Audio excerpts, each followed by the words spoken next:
기본소득제를 두고 독일이 본격적으로 실험에 들어갔습니다. 3년 동안 매달 1200유로, 국부와 반대국부가 하나도 없는 말 그대로 아무 조건 없이 시행되는 기본소득제입니다. 대상도 실업자만을 대상으로 하는 것도 아니고요. 소득이 있든 없든 얼마를 벌든 상관없이 랜덤으로 선택하는 방식을 취했습니다. 조금 특이한 것은 정부 주도가 아닌 민간 주도로 이번 실험이 이루어지고 있다는 것인데요. 친환경 시장이나 유기농 시장처럼 민간 주도로 먼저 개척을 하고 정부가 뒷받침하는 선례가 있는 독일에서 이번에도 역시 민간이 먼저 나섰습니다. 그 나라의 정치 수준은 정확히 국민들의 시민의식과 관계가 있다는 말이 있죠. 한국이 코로나 사태에서 다른 나라 선진국들보다 낫다는 평가도 있고 이에 대해 자신감도 생겼지만 역시 불완전한 제도의 민주주의라는 제도에서 정책 결정과 이를 구현하는 단계에서 국민들의 적극적인 참여, 특히 정책에 대한 유효성을 알기 위해 데이터 확보에 나선 탐구 정신과 이런 파일럿 프로젝트에 적극적으로 동참하는 독일 시민들을 보면 직접 국가의 정책을 만들어가는 민주주의 의식이 독일이 아직 우리보다 앞서 있다고 말하게 하는 대목입니다. 정말 한국에서 말만 많고 논쟁이 많은 것이 기본소득제인데요.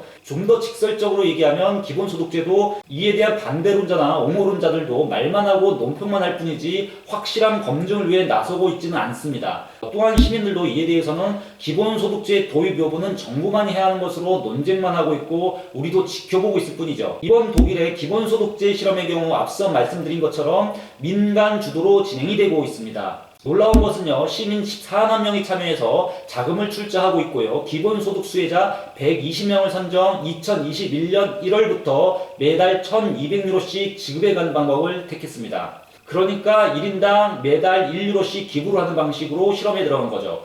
물론 이번 실험에 들어가는 돈은 1인당 1유로만 들어가는 것이 아닙니다. 이번 실험을 진행하기 위해서 드러나지 않은 여러 자산들이 투입이 당연히 되겠죠. 독일 경제연구소가 독일 경제생활 관련 전문적인 지식을 가지고 있기 때문에 이번 프로젝트에 참여하며 실험을 주도합니다. 이에 따라 연구원들의 시간 등 유무형 자산이 대거 투입이 되는 거죠. 어쨌든 시민들의 적극적이고 활발한 정치 참여란 이런 것이다를 보여주는 좋은 예로 보여주고 있습니다. 세계 각국에서 기본소득제가 논쟁의 한가운데 있는지도 굉장히 오래되었지만 끝을 모르고 논란만 되는 것은요, 이를 판단할 그 어떤 근거도 지금까지 존재하고 있지 않기 때문입니다. 예상되는 좋은 점, 나쁜 점만 가지고 우리가 논쟁을 하고 있는 거죠. 그래서 독일은 이에 대한 기본적인 데이터 구축 차원에서 이 실험을 진행하는 데 의미가 있습니다. 이번 실험은 수년간 기본소득제 관련 지속되어 온 논쟁들이 어떻게 현실사회에 반영이 되는지에 대해 알아볼 수 있는 가장 큰 기회라고 독일 경제연구소 연구원이며 독일 자유대 사회학과 교수인 유어겐 슈 교수가요, 그 기대감을 독일 경제일간지 한데스블라트와의 인터뷰에서 얘기하고 있는데요. 이건 마치 학문의 신세계에 들어가는 것이다 라고 표현을 할 정도입니다. 일단 기본소득제가 도입이 되면 노동시장의 변화가 예상이 됩니다. 노동시장은 공급과 수요 곡선이 도내에 의해서 좌우되죠. 그러니까 노동시장의 공급 수요 곡선에 어떤 영향을 미칠지가 초미의 관심사입니다. 예상을 해보면 사람들은 이제 돈으로부터 어느 정도 자유로워지기 때문에 노동의 가격, 즉 임금에 따라 움직이는 노동시장의 움직임이 둔화가 되겠죠. 예를 들어 생계 때문에 꿈을 포기하거나 임금이 적어 하고 싶은 것을 포기했던 사람들도 자기가 원하는 직종에서 종사하게 된다는 겁니다. 스타트업이 많이 생기는 등 변화가 오겠죠. 기본소득제가 시행이 되면 소득이 어느 정도 확보가 되기에 노동시간을 줄이게 될 겁니다. 대신 취미활동 등 자유시간이 많아지게 되겠죠. 더 많은 자유시간으로 인해 우리 사회가 어떻게 변화할지 이 점이 가장 중요한 포인트 중 하나가 됩니다. 특히 독일과 같이 명예직으로 사회봉사가 많아서 지자체를 유지하고 있는 사회 생태계에서는 봉사라는 사람이 많아질 수도 있다는 기대감을 하고 있습니다.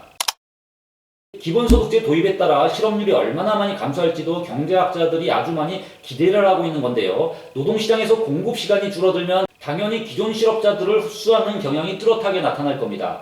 또한 더 많은 자유시간이 확보되면 사람들은 이에 따른 여가활동이 증가함에 따라 이에 대한 생태계가 더 확대될 것이라고 생각이 되죠. 즉 새로운 직종이 생길 수도 있는 것이 기대되는 대목입니다. 그리고 이에 따라 세수 확보가 되면 기본소득제로 지출되는 금액에 어느 정도가 균형이 맞추어지는지도 관심이죠. 기본소득제가 도입이 되면 이에 따라 여러 가지 정부가 주는 복지 혜택이 흡수가 될 수도 있습니다. 이런 복지 시스템을 유지하는데 또 엄청난 세금이 들어갔기 때문에 이런 재정 낭비와 정부 조직의 복지 쪽 자원을 더욱 효율적으로 운영할 수 있어 복잡한 복지 시스템이 어느 정도 슬림하게 변하게 됩니다. 이렇게 만들면 기본소득제 꼭 해야 될 것 같죠? 기본소득제 도입으로 걱정이 되는 부분도 많습니다. 가장 걱정이 많이 되는 부분이고 논쟁이 치열하게 되는 부분인데요. 기본소득이 보장이 되면 사람들은 게을러진다는 것이죠. 일을 안 하게 된다는 것입니다. 물론 기본소득 도입을 두고 치열한 논쟁을 하는 현 세대들은 기본소득의 장단점에 대해 예민하기 때문에 이 제도를 잘 살려가겠지만요. 우리의 자녀 세대들, 그러니까 특히 나라에서 돈을 주니까 우리 자녀 세대들은 어쩌면 놀고 먹으려는 현상이 심화될 것이라고도 합니다. 그런데 이런 걱정에도 놀랍게도 독일 시민의 50%는 기본소득제 도입에 대해 찬성을 하고 있습니다.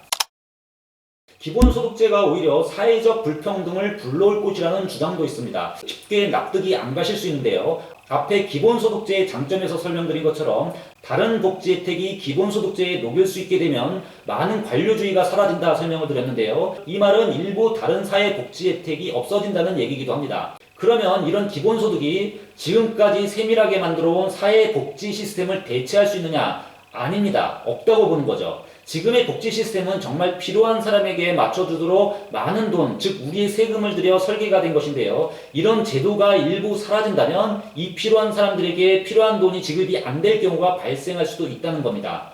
예를 들어서요, 지금 실험하는 대로 매달 1,200유로씩 준다고 가정을 하면요, 2,400유로 정도 복지 혜택을 받는 사람들은 경우에 따라 1,200유로만 받을 수도 있게 된다는 얘기입니다. 이럴 경우 오히려 사회적 불평등을 초래한다는 것이 반대론자의 주장이죠.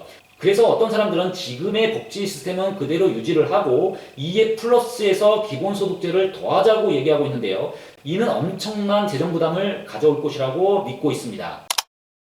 다 아시겠지만 재정 확보는 어떻게 하느냐 이 질문도 남죠. 여기에 대해서는 굳이 추가 설명할 필요가 없습니다. 그 어떤 설명을 드려도 기본소득제로 어떻게 노동시장이 변화하고 세수 확보가 얼마나 어떻게 추가적으로 이루어질지, 새로운 직종은 또한 얼마나 생길지, 그리고 소비는 얼마나 늘게 될지, 즉 지출에 비해 새로 생기는 세수가 어느 정도 확보가 될지, 이를 상쇄할지 못할지 단기적으로 시행해서는 나올 수 있는 답이 아니기 때문입니다. 정말 해봐야 하는 거죠. 이를 추론할 데이터도 충분하지 못하고요. 그냥 이론적으로 그리고 관념론적으로 그치는 정도입니다. 그러나 이번 독일의 기본소득제 실험은 3년이라는 시간에 걸쳐 진행이 되기 때문에 장기적으로 우리 사회와 노동시장에 미치는 영향을 알기는 어렵겠지만요. 중기적인 관점에서는 필요한 데이터를 확보할 것으로 보입니다. 그리고 이를 기반으로 장기적인 결과를 어느 정도 예측할 수는 있겠죠. 지금까지 독일어 신문을 읽어주는 남자 독신남이었습니다.